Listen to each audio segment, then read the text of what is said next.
Hi everyone. कुछ दिन पहले की बात है, एक बच्चे की काउंसलिंग करते टाइम मुझे पता चला कि उसकी मोस्ट ऑफ द प्रॉब्लम का जो जड़ है ना, वो उसके घर की कंडीशन है। सो मैंने थोड़ा सा और जब डिस्कवर किया तो पता चला कि घर में लड़ाई झगड़े का माहौल होता है, स्पेशली उसका भाई उससे बहुत लड़ता है। तो ऐसा सुनते ही मैंने उससे कहा कि हाँ जी, आप एक काम कीजिए, अपने भाई को यहीं पे बुला लीजिए। तो जैसे ही उसका भाई आ गया, थोड़ी देर बात करने के बाद मैंने उन्हें 10 मिनट दिया। मैंने कहा 5 मिनट आपके पास है, 5 मिनट आपके पास है। एक दूसरे से कम्युनिकेट कीजिए किस बारे में, कि हाँ जी, एक दूसरे से आपको प्रॉब्लम क्या है और उसका सलूशन क्या होना चाहिए। आप विश्वास नहीं करोगे कि 10 मिनट के बाद क्या हुआ कि दोनों भाई बहन ऐसे हो गए जैसे वो दुनिया के बेस्ट भाई बहन हो। सो एवरीवन, इस पर्टिकुलर इंसिडेंट से आपको पता चल गया होगा कि आज हम किसके बारे में बात करने वाले हैं। That is communication skill. See, आजकल हमारी लाइफ में मोस्ट ऑफ द प्रॉब्लम इस वजह से आती है क्योंकि हम एक इफेक्टिव कम्युनिकेशन नहीं कर पाते एक दूसरे से। पहले समझते हैं कि आखिर ये इफेक्टिव कम्युनिकेशन होता क्या है, क्यों करें हम इफेक्टिव कम्युनिकेशन। तो हमें पता है कि अभी हमारे दिमाग में बहुत सारे कॉम्प्लेक्स इमोशन जो है हर टाइम पे घूम रहे होते हैं, और ज़रूरी होता है कि अगर सामने वाले को हम समझाना चाहते हैं तो सारे के सारे पॉइंट उसके सामने रख पाएँ, राइट। कम्युनिकेशन का पर्पज़ यही होता है कि हम अपने point of view, point of opinion को सामने वाले के सामने रख पाएँ, और वो एक्सेप्टेंस वाली भी फील आए हमारे अंदर कि हाँ, सामने वाला मुझे समझ रहा है ना। कभी कभार ऐसा होता है, हमें लगता है यार, ये तो इंसान मुझे समझता ही नहीं है, राइट।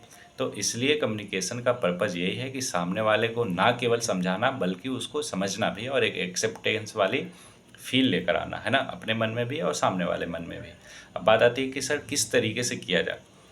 एवरीवन, कम्युनिकेशन करने के दो तरीके होते हैं। एक हो गया वर्बल कम्युनिकेशन, जिसमें हम लिख के बोल के है ना एक दूसरे से कम्युनिकेट कर पाते हैं, और दूसरा तरीका होता है नॉन वर्बल कम्युनिकेशन, जिसमें हम इशारों ही इशारों में है ना, बॉडी गेस्चर से या फिर फेशियल एक्सप्रेशन से सामने वाले का समझ लेते हैं क्या है, कैसे है, क्या कहना चाहता है। फॉर एग्जांपल, क्लास में टेस्ट चल रहा, अब दो दोस्त दो कोने में बैठे हुए हैं, है ना।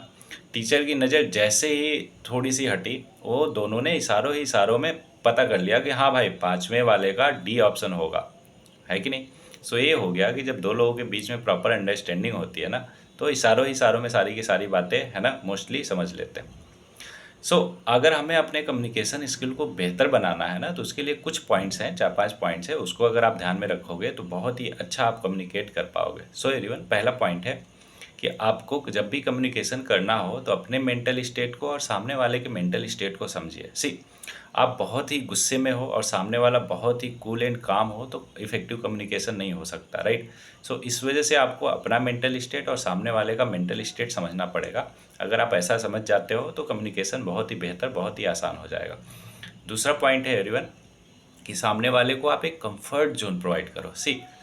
मोस्ट ऑफ द बातें हमारी तभी निकलती हैं जब हम देखते हैं कि हाँ, सामने वाले के साथ वो कंफर्ट हमें मिल रहा है, राइट। तो इसलिए जैसे ही आप सामने वाले को एक कंफर्टेबल जोन में लाओगे, वो कैसे हो सकता है, ऑब्वियस है, उसके लिए आपको पहचानना पड़ेगा कि आखिर वो सामने वाला पर्सन किस टाइप का है। टाइप का मतलब मेरा यहाँ पे ये है कि वो ह्यूमरस है या फिर सैडिस्ट है ना, या फिर वो थोड़ा लाइटली लेकर चलता है कन्वर्सेशन को, है ना, या फिर बहुत ही ज़्यादा डीप में जाता है। तो जब आप थोड़ा सा कम्युनिकेट करते हो उससे, तो ये ऑब्जर्वेशन अगर आप रखते हो तो ये आप समझ जाते हो किस टाइप का है। तो उसी पर्टिकुलर डायरेक्शन में, फॉर एग्जांपल, अगर ह्यूमरस है ना सामने वाला, तो ह्यूमरस वे में अगर आप अपने कन्वर्सेशन को लेकर चलोगे तो इंसान कंफर्टेबल फील करेगा, और आप वो प्रॉपर कम्युनिकेट करेगा आपसे। अगला तीसरा पॉइंट है एवरीवन, कि एक अच्छे लिसनर बनिए। जब हम एक अच्छे लिसनर बनते हैं ना, तो सामने वाला हमें वो सारी की सारी बातें है ना डिस्कशन रखता है हमारे सामने, और उससे हम देखते हैं कि मोस्ट ऑफ द प्रॉब्लम उसकी क्या है समझ में आने लगती है हमें, है ना। क्यों? क्योंकि उसको हम सुनते हैं बड़े ही ध्यान से, बड़े ही फोकस के साथ, राइट। तो इसलिए अगर आप एक अच्छे लिसनर बनते हो तो क्या होगा कि मोस्ट ऑफ द चांसेस है कि आपका कम्युनिकेशन बहुत ही अच्छा होगा। फोर्थ पॉइंट है एवरीवन, कि हमेशा सोल्यूशन ओरिएंटेड रहिए किसी भी कन्वर्सेशन में। जब हम सोल्यूशन ओरिएंटेड रहते हैं ना, तो क्या होता है कि सामने वाला आर्गुमेंट में भी अगर पढ़ना चाहे तो हमारा पूरा फोकस सोल्यूशन पे होता है, तो उसमें भी हम नहीं उलझते, राइट। तो इसलिए हमेशा कन्वर्सेशन में ध्यान रखिए कि सोल्यूशन ओरिएंटेड बनिए। लेकिन अगर बहुत ही ज़्यादा गहरी बातें हो, फॉर एग्ज़ाम्पल कि जैसे कि सामने वाला अपने कोई दुःख दर्द बता रहा, बयाँ कर रहा, और उस टाइम पे अगर आप सॉल्यूशन ओरिएंटेड बनते हो उसी टाइम पे, तो इंसान भटकने लगता है, हटने लगता है उस टॉपिक से, राइट? तो 5वां पॉइंट वहाँ पे आता है कि आपको एम्पैथेटिक भी होना है सामने वाले के साथ। हाँ, सामने वाला जो बात शेयर कर रहा हो उसमें पता उसे ये चलना चाहिए कि हाँ जी, आप उसकी बातों को समझ रहे हो और एक्सेप्ट भी कर रहे हो। तो अगर आप एम्पैथेटिक बनते हो तो सामने वाला आपसे कनेक्ट करता है और एक प्रॉपर कम्युनिकेशन आप दोनों का हो पाता है। सो एवरीवन, ये 5 पॉइंट मैंने बताया। आई होप कि ये पाँचों पॉइंट आपको ध्यान में रहेगा आगे से जब भी आप कम्युनिकेट करोगे, और अब आप देखोगे कि आपका कम्युनिकेशन स्किल बहुत ही ज़्यादा बेहतर हो जाएगा। आई होप कि ये सारे पॉइंट्स हेल्प करेंगे आपकी। So thank you for listening. मिलते हैं नेक्स्ट वीडियो में। Thank you.